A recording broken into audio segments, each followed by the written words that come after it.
అంటే చాలా మందికి ఒక అది మిత్తో తెలీదు, అసలు ఏంటో తెలీదు. అంటే ఆయిల్ పెట్టుకుంటే హెయిర్ పెరుగుతుందా? ఆయిల్ అనేది ఇప్పుడు ఎలా అంటే ఒక స్కాల్ప్‌నొచ్చి ఒక సూదనింగ్ కండిషన్ లాగా. ఇప్పుడు ఒక చెట్టు పెట్టబోతున్నామంటే ఎలా ఎరువంతా పెట్టి మట్టినంతా కరెక్ట్ చేస్తున్నామో, అదేలాగా స్కాల్ప్‌కొచ్చి మంచిగా ఒక ఒక సూదనింగ్ ఎఫెక్ట్ అంటారు దాన్ని. దాన్ని ఇవ్వటానికి దానికి రకరకాలుగా మనం వచ్చి ఇది కాసి ఆ ఆకులు, ఈ ఆకులు, ఈ గ్రీన్సు అవన్నీ చేసి చేయాల్సిన అవసరం లేదు. మంచి కోకోనట్ ఆయిల్ ఉంటే కూడా చాలు. అట్లా లేకపోయిందంటే అరోమా థెరపీ ఆయిల్స్ మీద చాలా నమ్మకం. ఎందుకంటే ఇప్పుడు వచ్చి ఒక 1 లీటర్ మీకు ఒక ఆయిల్ కావాలి, ఇప్పుడు కరివేపాకు కావాలి ఆయిల్ కావాలంటే మీకు నియర్లీ వచ్చి ఒక 110,000 కేజీస్ అన్న కరివేపాకు వేస్తేనే కోల్డ్ ప్రెస్ మెథడ్లో మనకు ఆయిల్ దొరుకుతుంది. ఆ ఆయిల్ని వచ్చి మన అరోమా థెరపీ ఆయిల్స్లో బేస్ ఆయిల్ పెట్టి కలిపి చేసేటప్పుడు అది వచ్చి మనకి ఒక ఇది ఉంటుంది, స్కాల్ప్కి వచ్చి మంచిగా నరిష్మెంట్ ఇస్తుంది. మంచి నరిష్మెంట్ ఉంటే హెయిర్ అనేది బాగుంటుంది. నేను ఎప్పుడనే ఆయిల్ అప్లై చేయమంటాను. నేను ఎప్పుడనే బామ్మలు చెప్పిన దానికి నేను ఎగెయిన్స్ట్గా వెళ్ళను, వాళ్ళతోటే వెళ్తాను. సో ఆయిల్ అప్లై చేయటం స్కాల్ప్ నరిష్మెంట్ అన్నమాట. సో అప్పటి బామ్మలు చెప్పిన పద్ధతులు పాటిస్తే ఇప్పటి ట్రెండ్కి తగ్గట్టు కూడా అడ్వాన్స్డ్ అన్ని కూడా అవును. అప్పుడు వాళ్ళు ఏం చెప్పారు, కుంకుడుకాయలు అన్నారు, షిక్కకాయ అన్నారు. అవన్నీ యూజ్ చేసేప్పుడు వాళ్ళకంతా ఎలాంటి హెయిర్ ప్రాబ్లమ్స్ లేదు, ఇంతమంది ఇన్ని క్లినిక్స్ లేవు. ఇప్పుడే ఇన్ని క్లినిక్స్ వచ్చాయి. సో మన లైవ్ స్టార్ట్ అయింది ఫేస్బుక్లో. చాలా మంది కూడా చాలా వాళ్ళకున్న క్వశ్చన్స్ కూడా అడుగుతున్నారు మేడం ఇక్కడ. సో సివి రెడ్డి అంటే ఆయన లేజర్ ట్రీట్మెంట్ వల్ల ఏమైనా సైడ్ ఎఫెక్ట్స్ ఉంటాయా అని మనకి క్వశ్చన్ చేస్తున్నారు. లేజర్ ట్రీట్మెంట్ ఇచ్చేటప్పటికి మనకి లేజర్ దేనికంత ఇస్తున్నాం, ఫేస్కి ఇస్తున్నాం, అదేలాగా వచ్చి హెయిర్ రిమూవల్కి ఇస్తున్నాం. ఇంకొక దీంట్లో చెప్పాలంటే ముందలంతా female only unwanted hair just ఫేస్లో ఇలా గడ్డంలాగా వస్తుంటుంది, మీసాల్లాగా వస్తుంటుంది, వాళ్ళకి యూజ్ చేస్తున్నారు. ఇప్పుడు వచ్చి ఎలా అయిపోయిందంటే ఏస్థెటిక్ అప్రోచ్ అయిపోయింది. ఫుల్ బాడీకి ఇప్పుడు వ్యాక్సింగ్ చేయటం కష్టం, దానికోసం వెళ్ళాలనే దానికోసం ఇప్పుడు లేజర్ చేస్తున్నారు. ఇంకొక విషయం ఏంటంటే ఇప్పుడు జెంట్స్ వస్తున్నారు, ఇప్పుడు గడ్డం ఒక షేప్ లాగా రావాలి అంటే దానికి చేసుకుంటున్నారు. బాడీ హెయిర్స్ రిమూవ్ చేయడానికి, చెయ్యిల్లో ఉండే హెయిర్ రిమూవ్ చేయడానికి చేసుకుంటున్నారు. ఇప్పుడు డార్క్ స్కిన్ ఉంటే మేబీ కొంతమందికి కొంచెం డార్క్ అవ్వచ్చు. అయితే మేమేం చేస్తున్నామంటే వీకేర్లో పోస్ట్ లేజర్ కిట్ అని ఒకటి ఇస్తున్నాం. అది కాకుండా డెపిలాక్ అనేసి ఒక కిట్ ఉంటుంది. అది చేసేటప్పటికి అప్లై చేస్తుంటే ఇప్పుడు ఒక 12 సిట్టింగ్స్ కావాలంటే ఒక 7-8 సిట్టింగ్స్ సరిపోతుంది ఈ ప్రోడక్ట్స్ అప్లై చేయటం వల్ల. ప్లస్ పోస్ట్ లేజర్ అప్లై చేసేటప్పటికి ఆ బ్లాక్ అనేది రాదు. ఇది సైడ్ ఎఫెక్ట్స్ లేదు, ఎందుకంటే ఈ లేజర్ ఆ మెలనిన్నే టార్గెట్ చేస్తుంది. అప్పుడు హెయిర్ మెలనిన్ టార్గెట్ చేస్తుంది కాబట్టి స్కిన్లో ఏం ప్రాబ్లం ఉండదు, దానివల్ల బాడీకి ఏం ప్రాబ్లం రాదు. అంటే లేజర్ ట్రీట్మెంట్ చేసుకోవడానికి కూడా ఏజ్ ఏమైనా ఉంటుందా? అంటే ఈ ఏజ్ గ్రూప్ వాళ్ళే చేసుకోవాలి? మేము యూజువల్గా ఇక్కడ వచ్చి 16 ఇయర్స్ నుంచి ఇస్తున్నాం.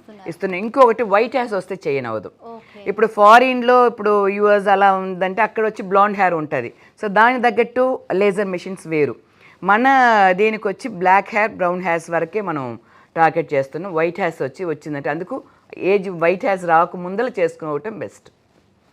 సో అంటే మీ దగ్గరికి వచ్చినప్పుడు హెయిర్ డెన్సిటీ ఎంత ఉంది అవన్నీ కూడా అన్ని డాక్టర్స్ చూస్తారు. ఎందుకంటే ఇక్కడ వచ్చి పర్ఫార్మింగ్ డాక్టర్స్ సెపరేట్గా ఉంటారు, వాళ్ళు డెన్సిటీ చూస్తారు. దాని తగ్గట్టు ఇవన్నీ పారామీటర్స్ అన్ని కరెక్ట్ చేసుకొని తర్వాతనే ఇస్తారు. ఏం స్కిన్ టైప్, స్కిన్ కలర్ ఏంటి, హెయిర్ వెల్లెస్ హెయిరా లేకపోతే థిక్ అయిన హెయిరా, ఇవన్నీ చూసుకొని తర్వాత పారామీటర్ సెట్ చేసి తర్వాత ఇస్తారు. అంటే ఈ ట్రీట్మెంట్ చేసుకున్నప్పుడు అంటే కొద్ది రోజులు కొన్ని సిట్టింగ్స్ చేసుకున్నాక హెయిర్ రెడ్యూస్ అవుతుంది, కానీ మళ్ళీ సిట్టింగ్స్ అని ఆపేస్తే మళ్ళీ రీగ్రోత్ అయ్యే ఛాన్స్ ఉంటుందా?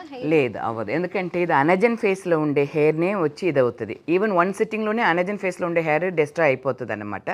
అయితే ఏమంటే ఎందుకు మనం 6 సిట్టింగ్స్ 8 సిట్టింగ్స్ పెడుతున్నామంటే సపోజ్ కొన్ని హెయిర్ వచ్చి టెలజన్ ఫేస్లోని మళ్ళీ తిరిగి పెరిగేదానికి ఛాన్సెస్ ఉంది. So 6 to 8 sittings. Suppose hormonal imbalance problem ఉంది, థైరాయిడ్ ప్రాబ్లం ఉంది, పీసీఓఎస్ ప్రాబ్లం ఉంది అంటే వాళ్ళకి ఇంకా బాగా థిక్గా ఉంటుంది హెయిర్. అప్పుడు కొంచెం మేబీ 1 or 2 సిట్టింగ్స్ ఎక్స్ట్రా అవుతుంది. కొంతమంది షేవ్ చేస్తూనే ఉంటారు, దానివల్ల హెయిర్ బాగా థిక్ అయిపో ఉంటుంది, దానివల్ల వాళ్ళకి సిట్టింగ్స్ మేబీ ఎక్కువ అవటం దానికి ఛాన్సెస్ ఉంది. అయితే ఇది వన్స్ చేసిన తర్వాత ఏదో 1 or 2 హెయిర్స్ ఎక్కడన్నా ఉండి అది మళ్ళీ రావటానికి ఛాన్సెస్ ఉండొచ్చు. సో ఇయర్లీ వన్స్ ఒక మెయింటెనెన్స్ లాగా తీసుకుంటే ఇది అయిపోతుంది. వన్స్ పర్మనెంట్ సొల్యూషనే ఇది. చాలా మంది హెయిర్తో పాటు స్కిన్ గురించి కూడా మనకి చాలా క్వశ్చన్స్ అడుగుతున్నారు మ్యామ్. ఇక్కడ ఏంటంటే చాలా మందికి బ్లాక్గా పిగ్మెంటేషన్ లాగా అనిపిస్తూ ఉంటుంది. ఒకరు ఎవరు అడుగుతున్నారు, ఐస్ పైన హెయిర్కి మిడిల్ పార్ట్ అంటే ఫోర్ హెడ్లో పిగ్మెంటేషన్ అయిపోయి బ్లాక్ కలర్లో మారిపోతుంటుంది. సో దానికి ఏమైనా ట్రీట్మెంట్స్ ఉన్నాయా మన దగ్గర? పిగ్మెంటేషన్ అనేటప్పటికి ఇప్పుడు వచ్చి ఫోర్ హెడ్ అనేటప్పటికి మేబీ యూవీ రేసెస్ వల్ల, సన్ ట్యాన్ వల్ల అలా ఉంటుంది. కొంతమందికి హార్మోనల్ ఇంబ్యాలెన్స్ వల్ల కూడా అవుతుంది. సన్ ట్యాన్లో వస్తుందంటే క్యూసిచ్ లేజర్ అలాంటిది ఇచ్చేసి తర్వాత sun screen and home care product. ఏదైనా ఒక ప్రాబ్లం వస్తుందంటే మన ఇంట్లో నుంచే కరెక్ట్ చేసుకునే దానికి ట్రై చేయకుండా అది నిజంగానే సన్ ట్యానా లేకపోతే హార్మోనల్ ఇంబ్యాలెన్స్ వల్ల వచ్చిందా అని తెలుసుకొని మనం దాని తగ్గట్టు ట్రీట్మెంట్ తీసుకొని తర్వాత హోమ్ కేర్ పాటించామంటే డెఫినెట్గా మళ్ళీ ఈ ప్రాబ్లం లేకుండా చూసుకోవచ్చు. ఎండలో వెళ్తున్నారంటే ఈ పిగ్మెంటేషన్ రావడానికి మెయిన్ రీజన్ ఎండలో వెళ్తున్నారంటే అది సన్ ట్యాన్ వస్తుందంటే half an hour before sun screen apply చేసుకోవాలి. వన్స్ అప్లై చేసుకుంటే అది ఓకే కాదు, ఎవ్రీ 2 hours వన్స్ అప్లై చేసుకోవాలి. దానికి ఏం చేయాలంటే మన స్కిన్ వచ్చి మంచిగా ఉన్నిందంటే every 2 hours once just sun screen వరకు అప్లై చేసుకుంటే మన స్కిన్ మంచిగా గ్లోగా ఉన్నిందంటే మనకి ఏ ఫౌండేషన్స్ అవసరం లేదు, ఏ పౌడర్స్ అవసరం లేదు. సో సన్ స్క్రీన్స్ మస్ట్ అన్నమాట. అంటే సన్ స్క్రీన్ లోషన్స్లో కూడా ఇప్పుడు ఎస్పీఎఫ్ నెంబర్స్ కూడా ఉన్నాయి. సో దానికి ఏ నెంబర్ వాడితే బాగుంటుంది మనకి? ఇప్పుడు సన్ ప్రొటెక్షన్ ఫార్ములా అంటారు ఎస్పీఎఫ్.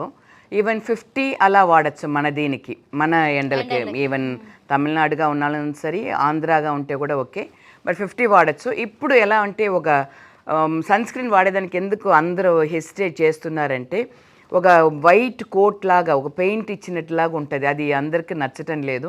అయితే వీకేర్ ప్రోడక్ట్ అలా ఉండదు. ఈవెన్ ఇప్పుడు ఎస్పీఎఫ్ 70-80లో కూడా మన రీసెర్చ్లో R&Dలో వెళ్తుంది.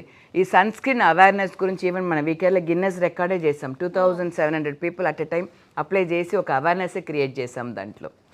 సో చాలా మంది లేడీస్కి 30 years వస్తే రింకిల్స్ ఫామ్ అవుతూ ఉంటాయి, ఇలా నవ్వుతూ ఉంటే ఇక్కడ కానీ కళ్ళ దగ్గర కానీ.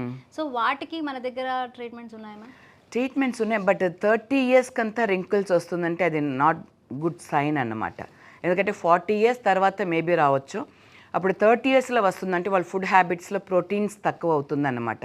బికాస్ ప్రోటీన్స్ తక్కువ అయ్యేటప్పుడు ఫైబ్రోబ్లాస్ట్ వచ్చి మనకు ఫైబ్రాలజిన్, కొలాజిన్, ఎలాస్టిన్ ప్రొడ్యూస్ చేస్తుంది. అది ప్రోటీన్ ఫుడ్ మనం తీసుకోవాలి. అప్పుడు వాళ్ళ ఫుడ్ హ్యాబిట్స్ ఏదో ప్రాబ్లం ఉందన్న మనం ఈజీగా తెలుసుకోవచ్చు. సో 30లో వచ్చేది నాట్ అడ్వైజబుల్. మీరు ఏం చేయొచ్చు అంటే మీరు హెయిర్ మినరల్ అనాలిసిస్ చేసి మీకు ఏం విటమిన్స్ మినరల్స్ తక్కువగా ఉంది, మేబీ ప్రోటీన్ తక్కువగా ఉందని చూసుకోవచ్చు. ఇప్పుడు ఆఫ్టర్ 40 అంటే ఇప్పుడు బోటాక్స్ ఫిల్లర్స్, ఇప్పుడు ముందంటే సెలబ్రిటీస్కే అది ఒక ఇది. ఇప్పుడు చూడండి ఏ యాక్టర్స్ కూడా ఏజింగ్ సైన్స్ ఒకరు కూడా ఉండదు. ఈవెన్ 40 years 50 years అయినా కూడా ఉండదు. బోటాక్స్ ఫిల్లర్స్ ఈవెన్ మనం చేసుకోవచ్చు. ఈవెన్ 30-35 yearsలో కూడా మనం చేసుకోవచ్చు. బోటాక్స్ ఫిల్లర్స్ చేసుకోవచ్చు. వీకేర్లో కూడా డెర్మటాలజిస్ట్ ఉన్నారు, వాళ్ళు వచ్చి బోటాక్స్ ఫిల్లర్స్ ఇస్తారు. వాటికి కూడా ఏమైనా సెట్టింగ్స్ లా ఉంటాయా? సెట్టింగ్స్ లేదు, చేసుకున్నారంటే ఇయర్లీ వన్స్ అది ఫిల్ చేసుకోవాల్సింది. మేమేం చేస్తామంటే దాంతో కొంచెం హెయిర్